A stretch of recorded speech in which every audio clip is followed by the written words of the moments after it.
صلى الله على محمد. الحمد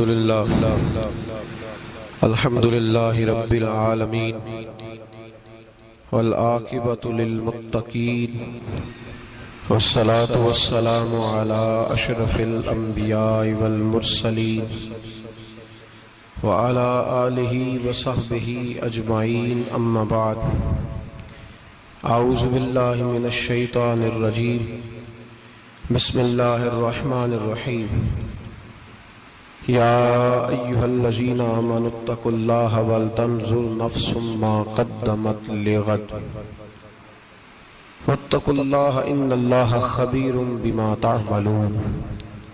صدق الله العظيم وصدق رسوله النبي الكريم. إن الله وملائكته يصلون على النبي يا أيها الذين آمنوا صلوا عليه وسلموا تسليما. الصلاة والسلام عليك يا سيدي يا رسول الله وعلى آلك وأصحابك يا حبيب الله. اللهم صل على سيدنا ومولانا محمد معدن الجود والکرم وآلہ وبارک وسلم. حمد و صلاۃ کے بعد اللہ تبارک و تعالیٰ نے قرآن مجید سورۃ الحشر کے اندر ارشاد فرمایا ہے کہ یا ایھا الذین آمنوا اتقوا اللہ، اے ایمان والو اللہ سے ڈرو. وَلْتَنْظُرْ نَفْسٌ مَا قَدَّمَتْ لِغَدٍ، ہر آدمی یہ سوچ لے کہ اس نے اپنے آگے کیا بھیجا ہوا ہے،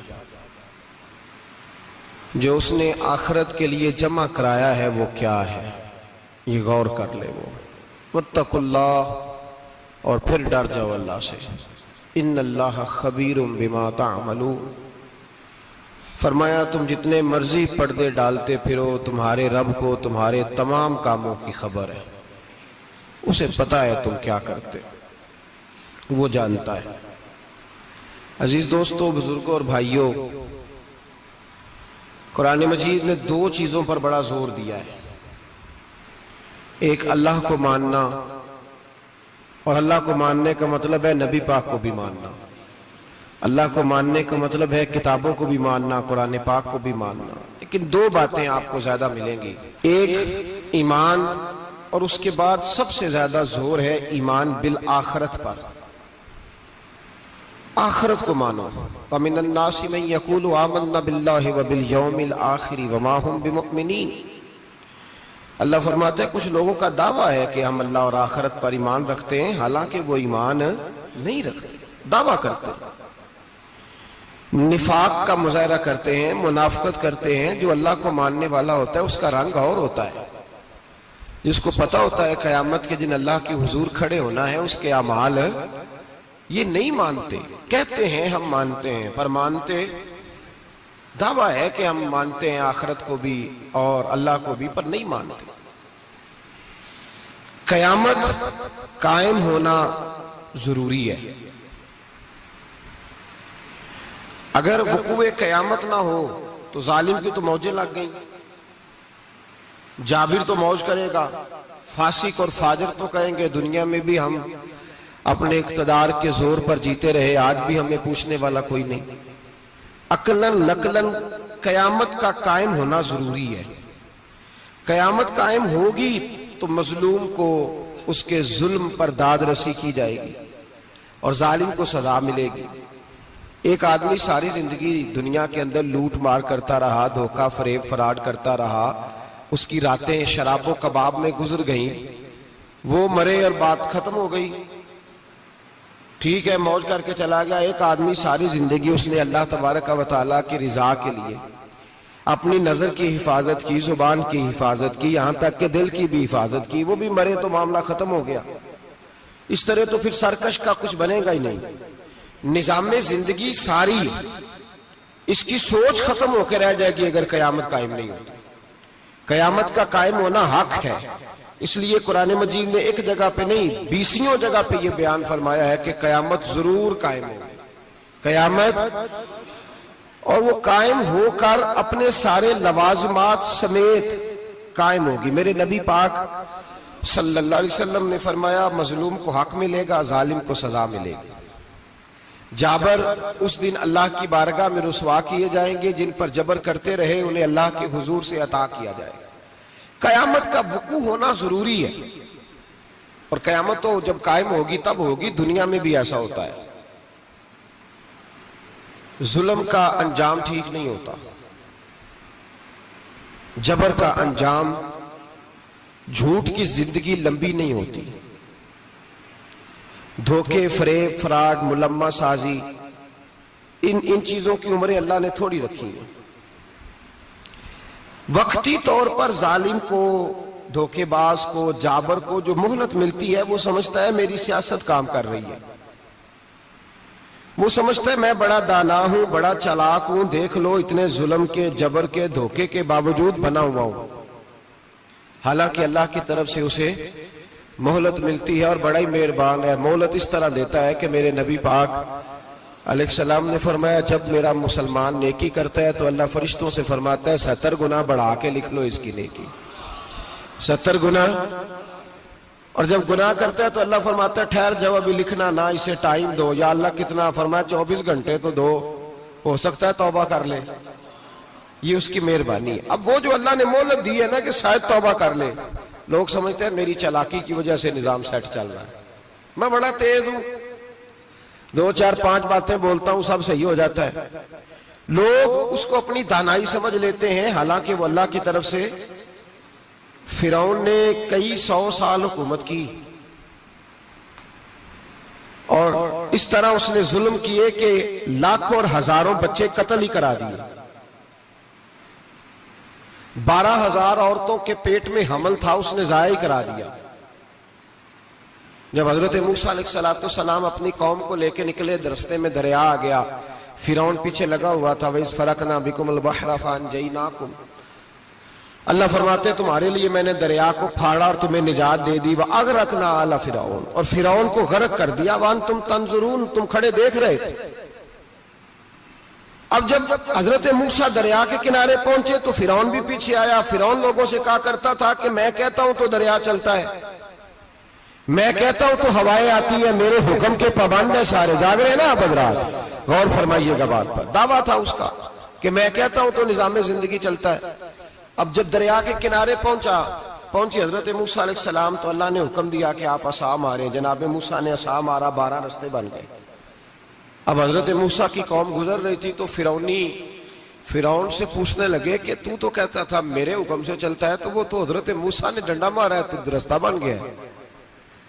باز نہیں آتا انسان باز بنے بڑے اس کے پاس بڑی دلیلیں ہیں، جھوٹ سچ بول کے اپنے آپ کو مطمئن کرتا ہے، آخر دم تک تبدیل ہونے کو تیار نہیں ہوتا، دلیلیں گھڑتا رہتا ہے، بناتا رہتا ہے، شور کرتا ہے جان بوجھ کے۔ بھئی تو کہتا تھا میرے چلانے سے چلتا ہے، تو باز ابھی بھی نہیں آیا۔ کہنے لگا میں نے ہی حکم دیا ہے کہ ذرا پھٹ جا، مجھے یہ زندہ چاہیے۔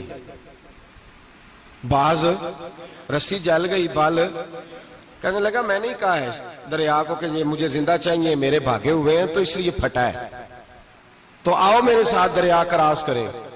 تو پتا تو ان کو بھی تھا نا جتنا تو رب بنا ہوا ہے، پتا تو تھا، سارے جانتے تھے۔ کہنے لگے تو پہلے کراس کر، اگر تو بچ گیا تو ہم بھی پیچھے آتے ہیں۔ اب چاروں ناچار۔ ایک روایت تو یہ ہے کہ یہ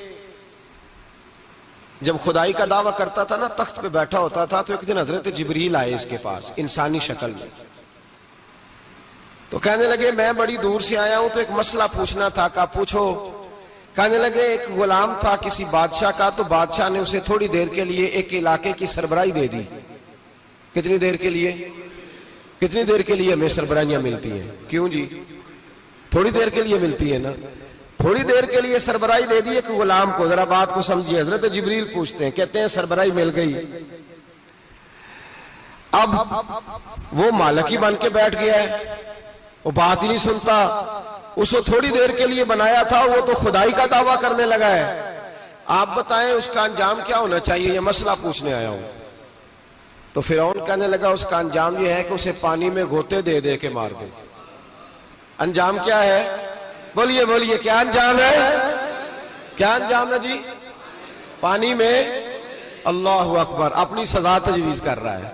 اس کی سزا کہ اسے پانی میں گوتے دے دے کے مارو ظالم کو. اسے تھوڑی دیر کے لیے بنایا تھا اور وہ چھائی گیا ہے, قبضہ ہی کر گیا ہے. حضرت جبریل کہنے لگے جی آپ لکھ کے دے دیں گے؟ کہنے لگا لاؤ لکھ دیتے ہیں. لکھوا لیا. جناب جبریل رکا لے کے تشریف لے گئے. اب جب فرعون دریا میں آیا نا تو اللہ نے حکم دیا مل جا. جب دریا ملا چیخنے لگا تو حضرت جبریل آئے, کہنے لگے تیرا ہی فتویٰ ہے, یہ تیری سزا ہی ہے نا. ہم بھی بڑی سزائیں تجویز کرتے ہیں.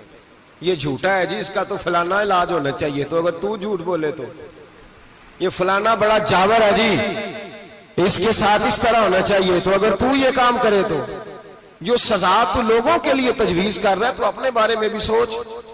اب جب گوتے آئے نا آخری وقت دیکھا وہ فرعون جو کہتا تھا میری مرضی سے دریا چلتا ہے.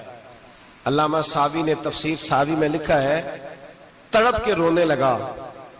جب یہ مزاج ہے, ایک دفعہ اوپر آتا ہے آدمی جب دریا میں جاتا ہے, اوپر آیا تو چیخنے او میرے حواریو خدا کا واسطہ مجھے بچاؤ.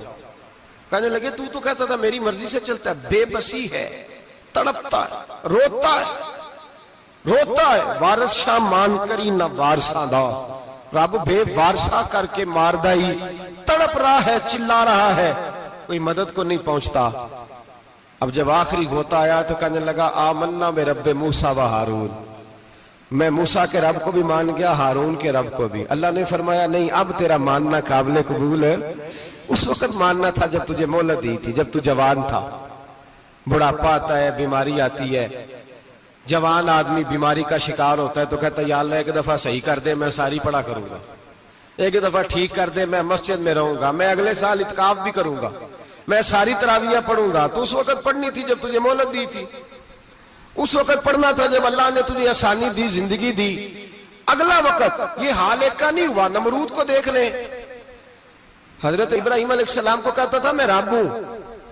آپ نے فرمایا رب تو وہ ہے جو زندہ کرتا اور مارتا ہے. ایک موت کا قیدی بلایا, کہنے لگا ہاں بھائی کتنے دن رہ گئے تھے پھانسی میں؟ کہنے لگا جی پرسوں ہونی تھی. کہا جا تجھے آزاد کیا, لو میں بھی زندگی دیتا ہوں. ایک بے گناہ آدمی کو پکڑ کے قتل کر دیا, کہتا میں بھی مارتا ہوں. حضرت ابراہیم علیہ السلام کہنے لگے تو بیوقوفوں جیسی دلیلیں دے رہا ہے, چل اس طرح کر, میرا رب سورج مشرق سے نکالتا ہے, تو اگر رب ہے تو مغرب سے نکال کے دکھا. اب دلیل کا جواب کوئی نہیں تھا تو کہنے لگا پکڑو اور آگ میں ڈال دو. اللہ کے نبی کو آگ میں ڈالنے والا. یہاں ایک مچھر بیٹھا ہے, 400 سال حکومت کی اور خدائی کا دعویٰ کیا. یہاں مچھر بیٹھا تھا, چھینک آئی تو مچھر اندر چلا گیا. پہلے دربار کا ادب یہ تھا کہ جو آئے سجدہ کرے. اب اس کے سر پہ کوئی چیز مارتا تھا تو اسے سکون ہوتا تھا, مچھر تھوڑی دیر کے لیے اس کا دماغ چھوڑتا تھا. او بھائی یہ اس دھرتی پہ اللہ نے لوگوں کو نظارے دکھائے اور ہمیں سمجھانے کے لیے دکھائے, ہمیں تفکر کی, غور کی دعوت دی کہ دیکھ لینا, اپنے عمل کو پرکھنا. تمہارے عمل حضرت موسیٰ کے فرما برداروں جیسے ہیں, جناب ابراہیم کے فرما برداروں جیسے ہیں, یا بن کے بیٹھ گئے ہو؟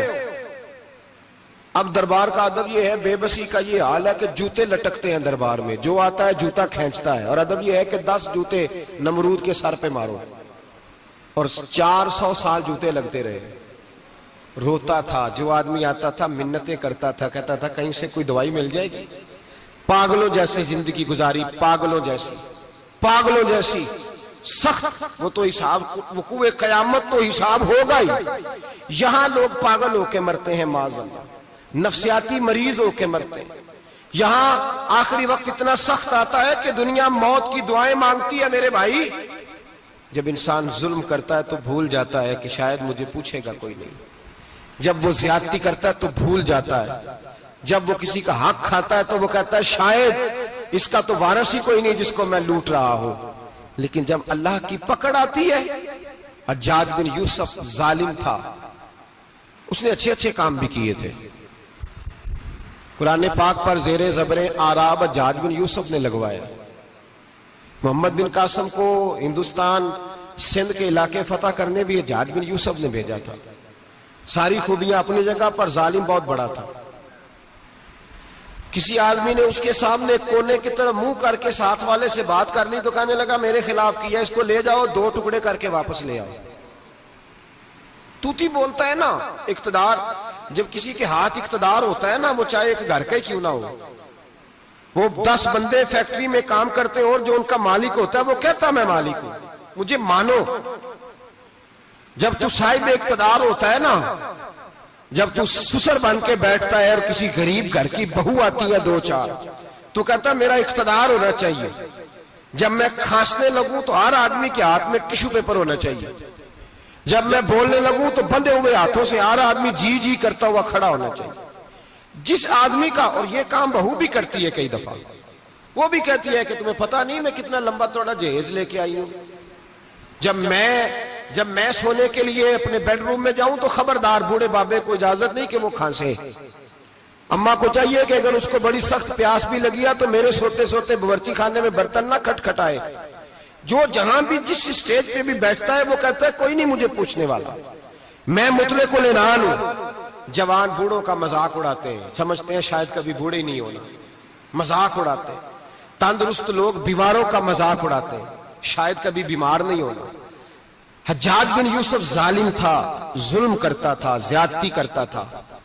حضرت سعید بن جبیر ایک تابعی بزرگ تھے، اتنے بڑے بزرگ تھے کہ ساری رات نماز پڑھتے تھے، سارا سال روزہ رکھتے تھے۔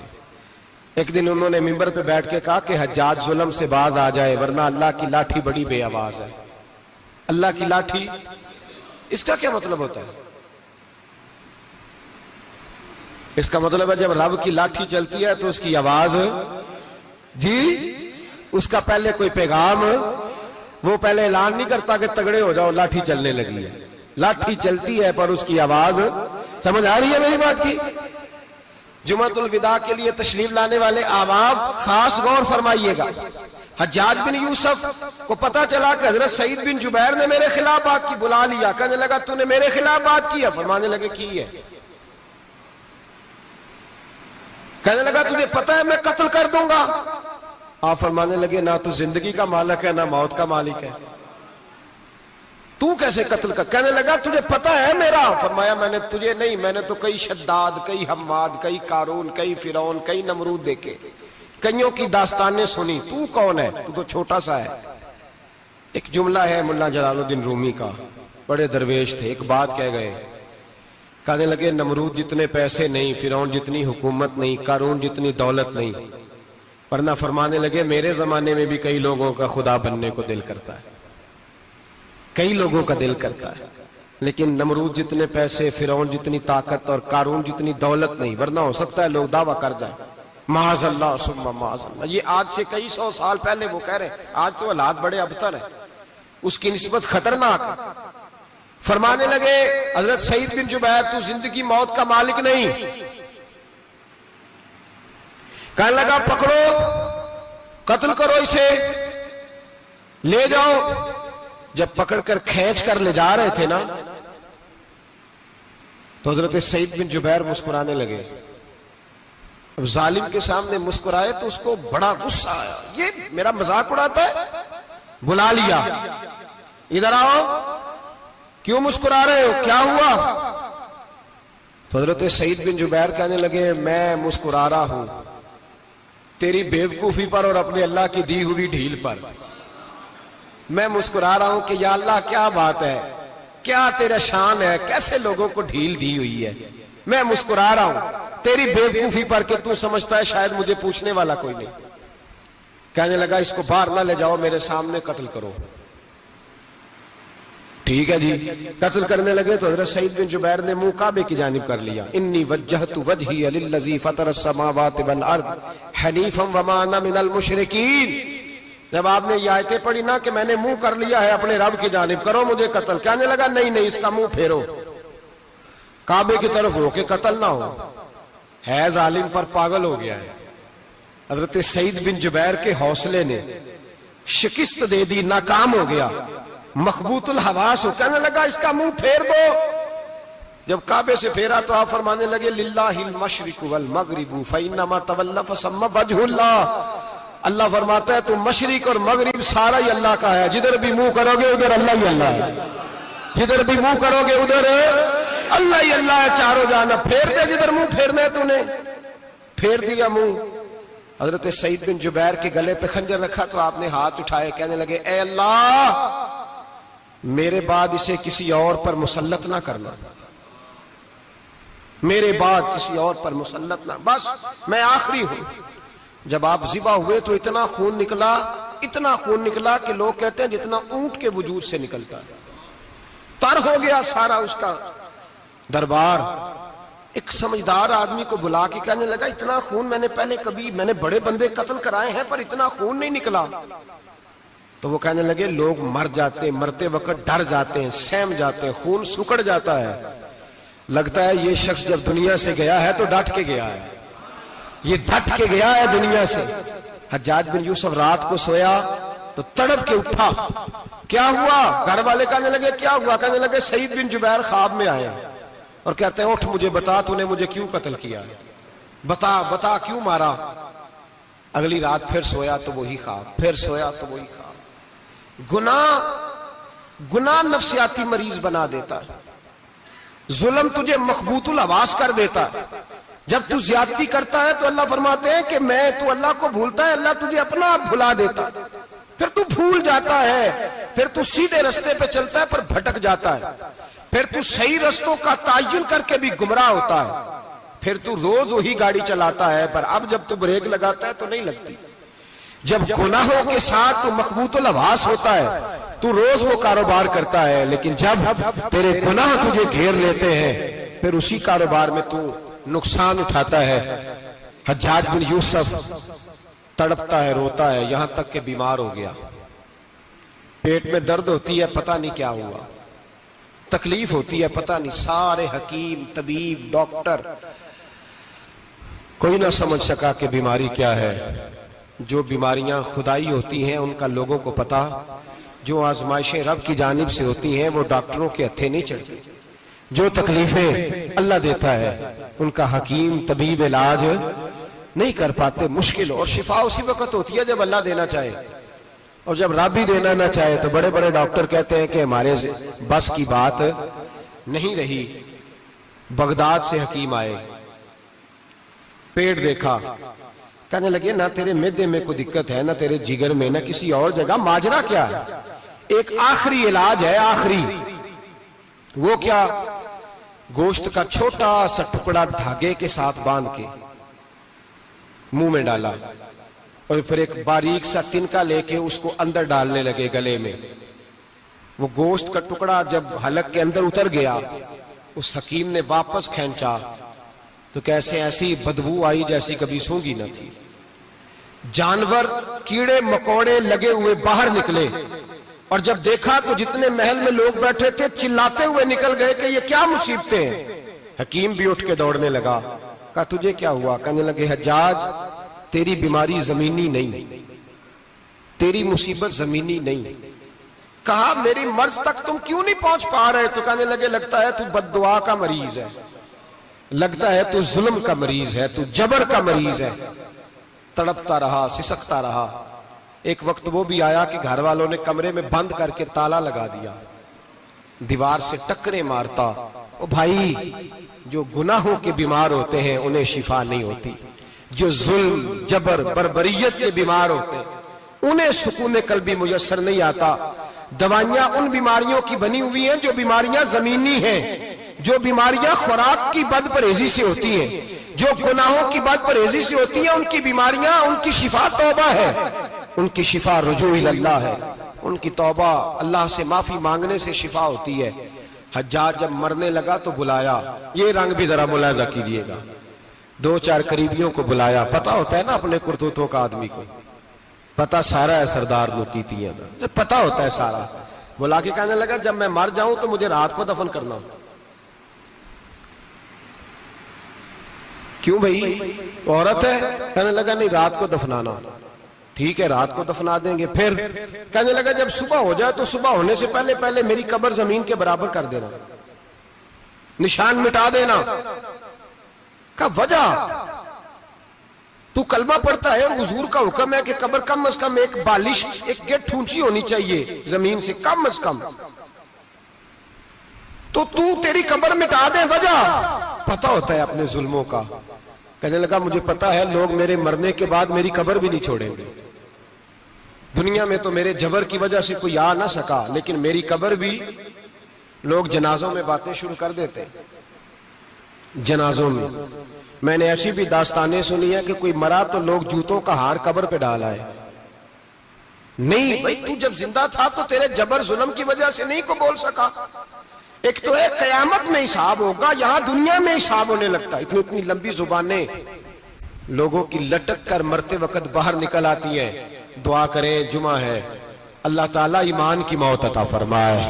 دعا فرمائے رب تعالیٰ اللہ تبارک و تعالیٰ توبہ کر کے جانے کی توفیق عطا فرمائے. جاگے جاگے اور سنے اور دعا کرے، اے اللہ تو ہمیں ظلم سے ویسے ہی محفوظ فرما. اگر ہم زیادتی کرنے لگے تو اے اللہ ہمیں اس سے منع فرما. ہمیں اس سے تو یہ توفیق دے کہ ہم باز آ جائیں اس گناہ سے. میرے بھائی، ایک تو دنیا میں سزا ہے، پھر قیامت کی سزا ہے، اور وہ زیادہ سخت ہے. وہ زیادہ سخت ہے. ہم لوگوں نے نا ہیلے بہانے بڑے بنائے ہوئے ہیں. بینک کے ساتھ کاروبار کرنے والا کہتا ہے نہیں مجبوراً لیا ہے، مجبوراً. مر رہا تھا تو آخری لبوں پہ تھا تو جائز ہے، جائز ہے. اس وقت جب تجھے کھانے کو لقمہ نہ لگے تو حرام کھانا بھی جائز ہے. کیا دقت تھی؟ کیوں اللہ رسول کے مقابلے میں کھڑا ہوا تو؟ کیوں سود کا دھندا کیا؟ کیا تکلیف تھی؟ کہاں تو الجھ گیا تھا؟ ہم جان بوجھ کے اپنے لیے جہنم کٹھی کرتے ہیں، پھر کہتے ہیں سکون نہیں زندگی میں. کہاں سکون آئے گا؟ کیسے آئے گا؟ ہم نے خود آگ لگائی ہے چمن میں اپنے. جو قیامت کی سزا ہے، میرے نبی پاک علیہ السلام نے فرمایا رب تمہیں سامنے کھڑا کرے گا. اور کس طرح کھڑا کرے گا؟ فرمایا لوگوں کے وجود سے کپڑے اتر جائیں گے، زمین اس طرح دہکے گی جس طرح تانبا زمین پہ رکھا جائے اور آگ جلائی جائے. تانبا دیکھا آپ لوگوں نے؟ یہ بھی گرمی گزری ہے نا، تو فرش پر جب سورج پڑتا تھا تو ننگے پاؤں چلا نہیں جاتا تھا. صحیح کہہ رہا ہوں؟ ننگے پاؤں، بچے کا پیر زمین پہ لگتا ہے تو چیخ اٹھتے ہیں، کہتے ہیں اوہ جل گیا پیر. حالانکہ یہ فرش دنیا کے. اور اگر تانبے کے اندر خاصیت ہے کہ اگر کوئی دھات جلدی اور زیادہ گرم ہوتی ہے تو وہ تانبا ہے. میرے نبی نے مثال دی تو اس کی دی جو سخت تھا. فرمایا تانبے کی طرح زمین تپائی جائے گی اور پھر ننگے پاؤں رب تمہیں کھڑا کرے گا. آج سورج کی پشت تمہاری جانب ہے، قیامت میں منہ تمہاری جانب ہوگا. نیزہ آپ نے دیکھا ہوگا، نیزہ ہوتا تھا. فرمایا یہ جو تم نیزے دیکھتے ہو صرف 1.25 نیزے کے برابر سورج قریب آ جائے گا، اور پھر اللہ تمہیں سامنے کھڑا کر کے تم سے سوال جواب کرے گا. اور حضور نے کہہ دیا ہے تو اب کسی نعت خواں کے کہنے سے بات بدل سکتی، کسی پیر کے کہنے سے جملہ بدل سکتا، کسی خطیب کے کہنے سے فکر نہ کرنا وہ سامنے جنت پڑی ہے، اب بات بدل سکتی؟ خدا کی رحمت پر بھروسہ رکھنا ضروری ہے، نبی پاک کی شفاعت کی امید رکھنا. بولیے. لیکن جو حضور نے بیان کیا ہے اس کو ماننا بھی یہ بھی ضروری ہے. میرے نبی پاک نے فرمایا اللہ تم سے حساب لے گا اور اللہ پوچھے گا، تم نے جواب دینا ہے. حضور کس شے کا؟ فرمایا جو پہنتے ہو اس کا جواب نہیں دینا، جو کھاتے ہو اس کا جواب نہیں دینا، جو اللہ کے راستے میں دیتے ہو اس کا جواب، باقی ہر شے کا جواب دینا ہے. ادھر جو پلاٹ ہے اس کا بھی جواب دینا ہے، اور وہ جو بچوں کو پیسے بتائے ان کا بھی جواب دینا ہے، جو چھپائے ہیں ان کا بھی. ثم لتسألن یومئذ عن النعیم. جو کمیٹی اپنے محلے میں ڈالی ہے اس کا بھی جواب دینا ہے، جو سسرال کے علاقے میں ابا جی سے چوری ڈالی ہوئی ہے اس کا جواب بھی، سب کا جواب دینا ہے. تمام حساب کتاب. اور اللہ فرماتے ہیں میں سامنے کھڑا کر کے ہر سوال کا تجھے ہر سوال کا جواب. اچھا یہ جو بڑے لوگ تھے وہ حساب سے ڈرتے تھے، ہم چھوٹے لوگ ہیں ہم حساب سے ہم نہیں ڈرتے، ہم کہتے ہیں دیکھی جائے گی. بڑے لوگ جو تھے وہ حساب سے. حضرت ابوبکر صدیق دعا کرایا کرتے تھے، دعا کرو اللہ مجھ سے حساب نہ پوچھے. حضرت عمر فاروق رضی اللہ تعالیٰ عنہ اپنے بیٹے سے کہتے تھے بیٹا اپنے باپ کے لیے رحمت کی دعا کرنا، میں درگزر والا ہوں، میں حساب والا کوئی نہیں. بڑے لوگ ڈرتے تھے. بڑے لوگ حضرت عثمان غنی قبر پہ کھڑے ہوتے تھے تو داڑھی آنسوؤں سے بھیگ جاتی. غلام کہتے ہیں حضور 3 دفعہ نبی پاک نے آپ کو جنت کی بشارت دی ہے، 3 دفعہ بشارت دی ہے، تو آپ کیوں اتنا روتے ہیں؟ عثمان غنی فرماتے جس رسول نے مجھے جنتی کہا ہے اسی محبوب نے مجھے فرمایا تھا عثمان قبر آخرت کی منزلوں میں سے پہلی منزل ہے. اور آپ فرماتے میرے تو کمرے میں دیا گل ہو جائے تو مجھے ڈر لگتا ہے، اس میں تو مکمل اندھیرا ہے. آپ فرماتے کھڑکیاں بند ہو تو دم گھٹنے لگتا ہے، اس کو تو دروازہ ہی کوئی نہیں، روشن دان تک نہیں. بھائی جو بڑے تھے وہ ڈر رہے تھے. مولا علی شیر خدا نماز کا وضو کر کے کانپتے تھے، کانپتے. علی آپ مرحب کے سامنے نہیں کانپے، خیبر کا دروازہ اکھاڑتے نہیں کانپے، بدر احد خندق حنین اور خیبر میں نہیں کانپے، تو یہاں آپ فرمانے لگے مالک کے سامنے جاتے ہوئے ڈر آتا ہے. بڑے لوگ کانپتے تھے، بڑے لوگ. آج کون سا جمعہ ہے؟ سارے بولیے. حالانکہ یہ اگلے سال دوبارہ آئے گا، ہمارا نہیں پتا کہ ہم ودا ہو جائیں کہ کیا بنے. یہ کون سا جمعہ ہے؟ آیا جمعۃ الوداع، آئے ہم پڑھ گئے. آج ایک فکر لے کر کے جانا، ایک سوچ. جہاں روز رات کو بیٹے کی ٹینشن، بیٹی کی ٹینشن، بھائی کی ٹینشن، پوتے کی ٹینشن ہوتی ہے نا، ایک ٹینشن اور اپنے آج ایک ٹینشن بڑھا لو، قبر کی ٹینشن پیدا کر لو، قیامت کی تھوڑی سی فکر کر لو، تھوڑی سی ایک لمحے کے لیے صحیح تھوڑا خیال پیدا کرے. حضرت حسن بصری نام سنا ہوا ہے نا، یہ حضرت علی کے شاگرد ہیں. نبی پاک کے گھر میں آ جاتے تھے کئی دفعہ، بچے تھے جب. حضرت حسن بصری تابعی ہیں. فرماتے خانہ کعبہ میں عمرہ کرنے گیا، طواف کعبہ کر رہا تھا تو بڑا عجیب منظر ہوا. رات کی تنہائی ہوئی. اس وقت کئی دفعہ طواف بند بھی ہوتا تھا، اس لیے کہ رش کم ہوتا تھا تو رات کو سب سو جاتے. کہتے رات ذرا گہری ہوئی تو لوگ اپنا اپنا خیمہ لے کے جاتے تھے. اب تو ہوٹل ہے نا تو خیمے لگتے تھے، لوگ خیمہ لے کے جاتے تھے، جہاں جگہ ملتی تھی خیمہ لگا کے رہتے تھے. فرماتے میں رات کو سویا خیمے میں، ایک دردناک آواز آئی. میٹھی ہے، دھیمی ہے، پر درد بڑا ہے. کوئی رونے والا رو کے کہتا ہے اللہ حساب قیامت میں مجھ سے نہ لینا، اے اللہ تنہائی میں جتنا مرضی حساب لینا پر لوگوں کے سامنے نہ لینا. اور پھر کہتا ہے اللہ فضل تو تب کرے جب تو میرا حساب پوچھے ہی نہ. پھر چند منٹ گزرے تو پھر وہ رونے لگا. میرے کانوں میں آواز آئی، کہنے لگا اے اللہ حساب تو ان کا لیا جاتا ہے جو حساب کے قابل ہوتے ہیں. اعلیٰ حضرت کہتے ہیں نا رضا سے تو کیا حساب لے گا، رضا بھی کسی حساب میں ہے. اے اللہ میں قابل نہیں، مجھ سے حساب نہ لینا. کہتے تھوڑی دیر گزری تو پھر وہ رونے لگا. پھر ذرا سانس سنبھلے تو پھر کہنے لگا اے اللہ میں تو لوگوں کو کوئی بندہ حساب پوچھ لے تو نہیں دے سکتا، میں تجھے کیسے حساب دوں گا. پھر تڑپنے لگا. کہتے تھوڑی دیر گزری تو پھر ایک لفظ انہوں نے کہے رونے والے نے، کہنے لگے اللہ دیکھ تیرے محبوب کا فرمان ہے جو معافی مانگے تو اسے معاف کر دیا کرتا ہے. اے اللہ میں معافی مانگنے آیا ہوں اور مسجد نہیں آیا، میں کعبۃ اللہ ہی آ گیا ہوں. کہتے ہیں وہ اتنا روئے کہ چیخ آئی ان کی. اور جب دھڑام سے کوئی زمین پہ گرا تو میں پریشان ہوا کہ اب تو بے ہوش ہو گیا. فرماتے ہیں میں زور سے اٹھا فٹافٹ اور اس شخص کی طرف بڑھا. میرے دل میں خیال ہے کوئی گناہگار ہے بیچارہ، تو چلو میں بھی دعا کرتا ہوں. اس کو کہتا ہوں بیٹے فکر نہ کر، اللہ تیری مدد کرے گا. فرماتے ہیں میں گیا اس نیت کے ساتھ کہ میں کہوں گا چلو اٹھو تم بھی دعا کرو میں بھی کرتا ہوں، اللہ ہم سے حساب نہ پوچھے. کہتے میں گیا تو وہ شخصیت بے ہوش پڑی تھی، کالے سیاہ بال ان کے چہرے پہ بکھرے ہوئے تھے. کہتے ہیں لوگوں جب میں نے زلفیں ہٹائیں چہرے سے تو میرا وجود کانپنے لگا آسمان ٹوٹ پڑے گا، زمین پھٹ جائے گی، ستارے بکھر جائیں گے، آج بہ جائیں گے سمندر. فرماتے ہیں میری چیخیں نکل گئی. یہ کوئی گناہگار تو نہیں، یہ تو حضرت فاطمہ کے پوتے امام زین العابدین ہے. یہ تو امام حسین کا وہ بیٹا ہے جو کربلا میں تنہا بچے تھے. فرماتے ہیں میں امام کا چہرہ دیکھا تو بھاگ کے آیا اور میں نے اپنی داڑھی ان کے پیروں کے ساتھ مس کی اور میں نے کہا حضور اٹھئے.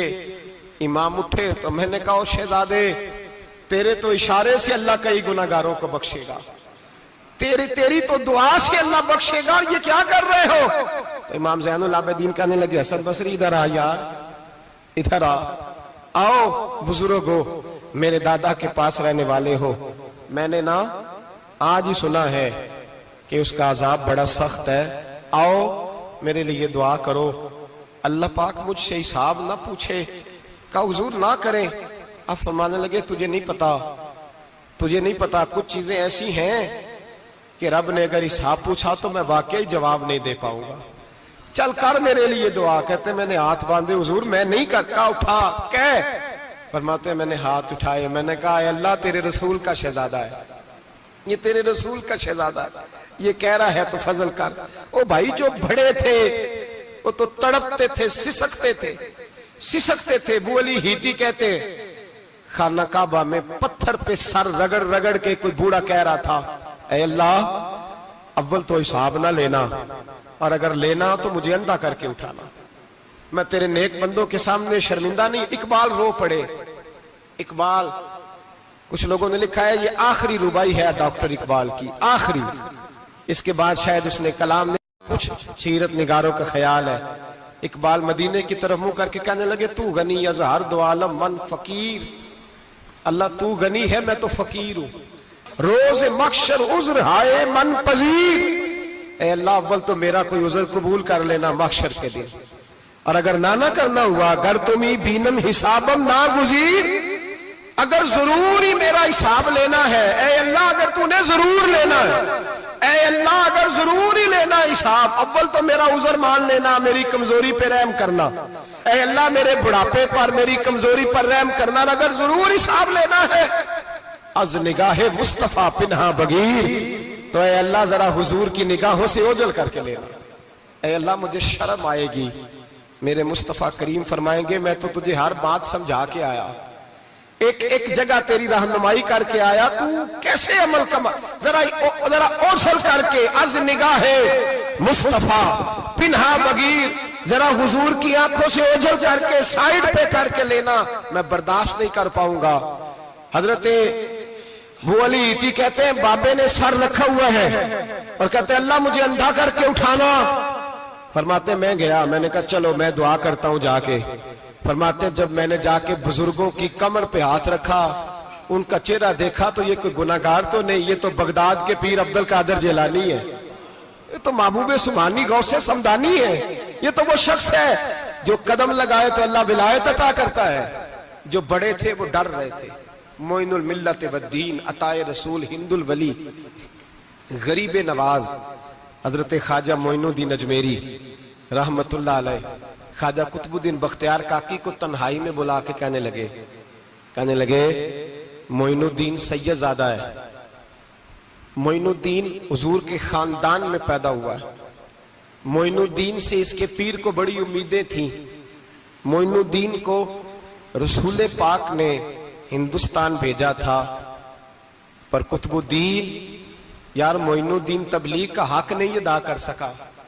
حضرت خواجہ قطب الدین کہنے لگے حضور 90 لاکھ تو مسلمان کر دیے، اور کیا حق تھا؟ فرمایا نہیں، جب تو تہجد کی نماز پڑھے نا بیٹا اپنے لیے دعا مانگنا تو خدا سے کہنا مولا میرے پیر کی کوتاہیاں معاف کر، وہ جس اعزاز کا تھا وہ کام نہیں کر سکتا، جو بڑے تھے ان کی تو باتیں بڑی تھی، یہ جو ہم چھوٹے آئے ہیں نا نئے ٹکٹیں دیتے پھرتے ہیں، ٹکٹیں، بے نمازی جاہل ان پڑھ پیر ٹکٹیں بانٹتا ہے لوگوں کو، تو بھی بخشا ہے تو بھی بخشا ہے، وہ 90 لاکھ لوگوں کو رائے حق پر لگا کے بھی کہتے تھے نہیں حق تو یہ ہے کہ حق ادا نہ ہوا، حق تو یہ ہے کہ حق، کوئی شے پلے نہیں، ڈٹا ہوا کھڑا ہے مسلمان، ڈٹا ہوا، یہ حساب سنے۔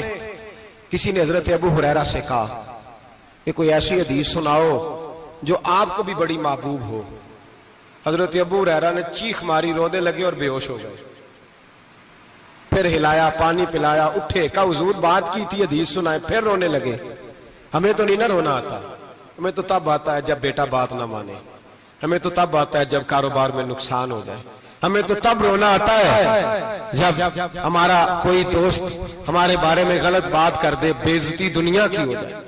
حضرت ابو ہریرہ 3 دفعہ ہوش آیا، 3 دفعہ روئے اور کہنے لگے عزیزو یہ وہ والی حدیث ہے کہ میں سوچتا بھی ہوں تو میں تڑپ اٹھتا ہوں۔ کہا کون سی حدیث؟ تو حضرت ابو ہریرہ کہنے لگے میں نے نبی پاک سے سنا ہے قیامت میں سب سے پہلے علماء کا حساب ہوگا، سب سے پہلے۔ علماء کا۔ رب کریم فرمائے گا تمہاری دین کے نام پر بڑی موجیں تھیں، تمہارے بڑے پوسٹر چھپتے تھے، لائنیں بنا کے لوگ تمہارے ہاتھ چومتے تھے،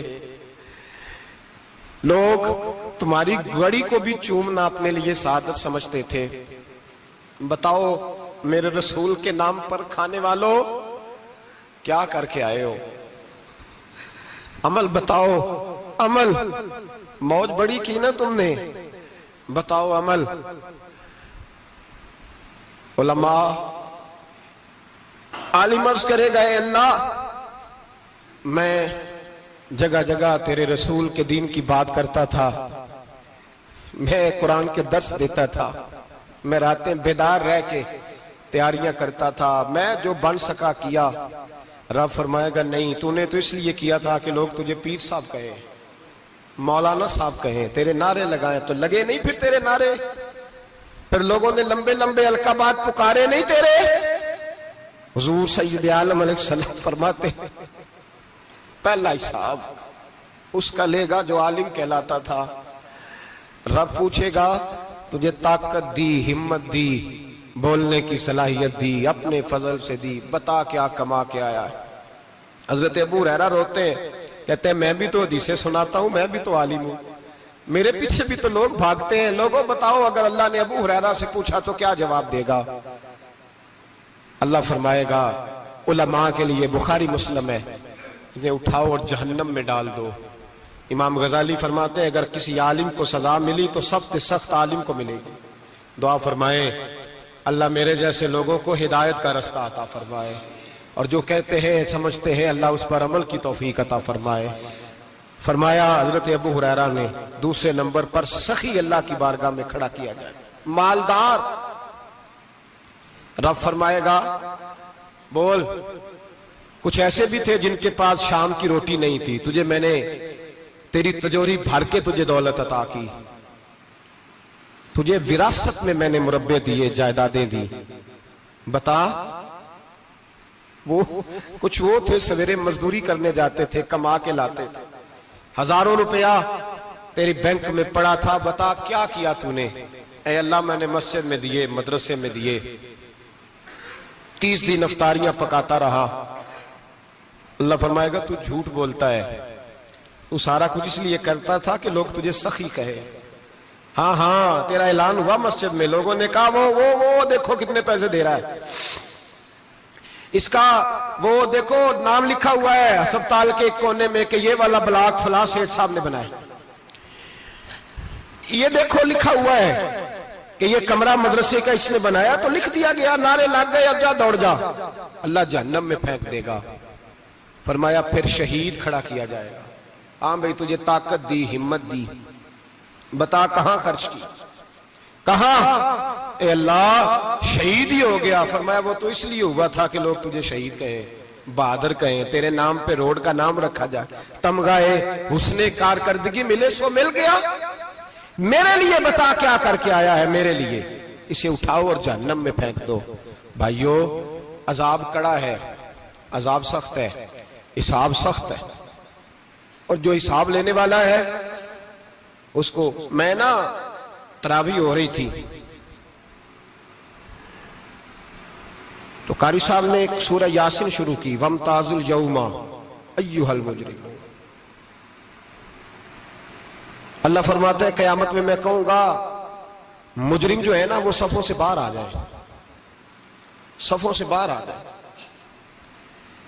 ایک ہمارے فزکس کے ٹیچر ہوتے تھے تو بڑی سخت چھڑی مارتے تھے، تو جب وہ قد بھی بڑا تھا، جلال بھی بڑا تھا، اور اصول بڑے اچھے انسان تھے لیکن سخت تھے، تو مجھے یاد آتا تھا کہ جب وہ سویرے آ کے کہتے جس نے کام نے لکھا وہ باہر نکل آئے۔ 2 قسم کی چوٹ لگتی تھی، ایک تو خیال یہ آتا تھا کہ شرمندگی بڑی ہوگی کہ سارے اسٹوڈنٹ بیٹھے ہیں اور 2 3 4 ان کو کہا وہاں مرغے بن جاؤ، بڑی شرم آتی تھی۔ اور پھر جب وہ مارتے تھے تو اتنا سخت مارتے تھے کہ کئی دن تکلیف رہتی تھی، بتایا نہیں جاتا تھا۔ وہ اسٹوڈنٹ بتاتے تھے کہ یار اس سے بچو کسی بھی طریقے، اور کسی کا کام رہ بھی جاتا تھا کہتے تھے اس پیریڈ کی ڈیوٹی سبق یاد کر کے آنا ہے۔ سخت ٹیچر کے بارے میں تیرا میرا یہ رویہ ہے۔ تو یاد آ رہا تھا جب وہ کہہ رہے تھے نا وَامْتَازُوا الْيَوْمَ أَيُّهَا الْمُجْرِمُونَ، تو میں صف میں کھڑا تھا تو 2 قطرے میرے بہہ گئے آنسوں کے۔ مجھے ساتھ بچہ کہنے لگا تبھی یہ ٹھیک ہے، میں نے کہا تبھی یہ تو ٹھیک ہے، کچھ یاد آ گیا ہے کہ میدان محشر میں یہاں تو چھپے ہوئے ہیں نا عیب، چھپے ہوئے، اور بھائی رب بڑا کریم ہے، عیبوں کے باوجود نوازتا ہے۔ میرا دعویٰ یہ ہے اگر ہمارے عیب کھل جائیں، لوگ ہمیں دھرتی پہ جینے نہ دیں، لوگ جینے نہ دیں، نکال دیں، اپنے بھی ہمیں برداشت نہ کریں، یہ تو اس کا کرم ہے۔ پتہ سارا ہے سردار نو کیتیاں دا، پردہ چپایا ہی تیرا پلا ہو سی۔ وَامْتَازُوا الْيَوْمَ أَيُّهَا الْمُجْرِمُونَ، اللہ فرمائے گا مجرم باہر آ جائے۔ یا اللہ کیا ہوگا؟ جب سوال جواب ہوں گے تو رب فرماتا ہے تیری زبان پہ مور لگا کے بند کر دوں گا، تیرے ہاتھ بولیں گے، پیر بولیں گے، سر بولے گا، پیٹ بولے گا۔ اس وقت کی فکر پیدا کریں، ٹینشن پیدا کریں۔ وقوع قیامت حق ہے، اور باندھ کے نا لوگ پیر باندھ کے زور کے ساتھ باندھتے۔ سگا بیٹا جب قبر میں دفن کرتا ہے نا تو وہ بھی کہتا ہے وہ کونا، یہ کونا تھوڑا سا مٹی کم ہے، یہاں بھی مٹی ڈالو۔ پہلے لوگ روزانہ جاتے ہیں، پھر ہفتے کے بعد، پھر مہینوں بیت جاتے ہیں۔ کچھ قبریں ایسی بھی ہیں جن پہ کھڑے ہوں تو لگتا ہے قبریں رو رہی ہیں اور کہتی ہیں جاؤ میرے گھر والوں سے جا کے کہو کوئی پھیرا ہی لگا جائے، وہ ایک دفعہ آئے تو صحیح۔ کوئی مٹی نہیں ڈالتا۔ بادشاہوں کی قبریں روتی ہیں، سرمایہ داروں کی قبریں روتی ہیں، کوئی جاتا نہیں۔ اتنے اتنے موٹے سوراخ ہے قبروں میں، آپ اپنے شہر کے قبرستان پھر کے دیکھ لیں، سوراخ ہے۔ او بھائی، حضرت مولا علی شیر خدا قبرستان گئے تو پہلے رونے لگے، پھر کہنے لگے قبروں والوں کیا حال ہے تمہارا؟ تو آپ فرماتے ہیں مردہ مجھے اندر سے بول کے کہنے لگا علی کفن پھٹ گیا، ہڈیاں ٹوٹ گئی، مال تو دے آئے تھے وارثوں کو پر حساب ہمیں دینا پڑ رہا ہے، تو بتا پیچھے کیا حالات ہیں؟ تو حضرت علی کہنے لگے تمہاری بیویوں نے اور نکاح کر لیے، تمہارے دوستوں نے نئے دوست بنا لیے، تمہاری اولادوں نے تمہارے بغیر جینا سیکھ لیا، تمہاری جائیدادیں بٹ گئیں، تمہارا پیسہ تقسیم ہو گیا۔ پہلے تو کوئی تمہارا نام لیتا تھا، اب تو تمہارا ذکر ختم ہو گیا ہے، اب تو 1-2 نسل تک تمہارا ذکر تھا، اب تو تمہیں یاد ہی کوئی نہیں کرتا۔ کہتے ہیں لوگ یہاں کوئی رہا کرتا تھا، یہاں کوئی ہوا کرتا تھا، اب تو تم قصہ پارینہ، قصہ ماضی ہو گئے۔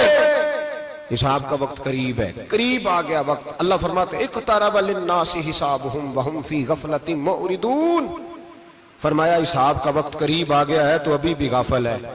جمعۃ الوداع ایک پریشانی لگانے کا ارادہ تھا، بڑی پریشانیاں پالی ہیں، ایک پریشانی اور پال لو، جس کو یہ پریشانی لگ جائے اس کی عمل سنورنے لگ جاتا ہے۔ یہ پریشانی پال لو کہ اگر مجھے حساب دینا پڑے۔ حضرت عمر کا فرمان، آپ فرمایا کرتے تھے اپنا حساب خود کر لو قبل اس کے کہ اللہ تمہارا حساب کرے۔ خود کر لو اپنا حساب، خود کھاتے ٹھیک کر کے رکھو، چیک کر کے رکھو۔ میری دعا ہے اللہ پاک ہمیں ان میں شامل کرے جن کو وہ معاف کرنے والا ہے، آمین تو کہہ دے۔ اللہ تبارک و تعالی ہمیں ان لوگوں میں شامل کرے جنہیں اللہ بغیر حساب جنت عطا کرنے والا ہے۔ فکر پیدا کریں، سوچ پیدا کریں۔ اللہ تبارک و تعالیٰ کو راضی کرنے کے ایام ہے اور اس کی رضا کی طرف توجہ کریں سارے حضرات۔ اللہ تبارک و تعالیٰ آپ کو سعادت مندیاں اور برکتیں عطا فرمائے۔ اللہ اللہ ہے، مجھ پر پہرا دے گا کون لڑائی میں، مجھ پر پہرا دے گا کون لڑائی میں، مجھ پر پہرا دے گا کون لڑائی میں، مجھ پر پہرا دے گا کون لڑائی میں؟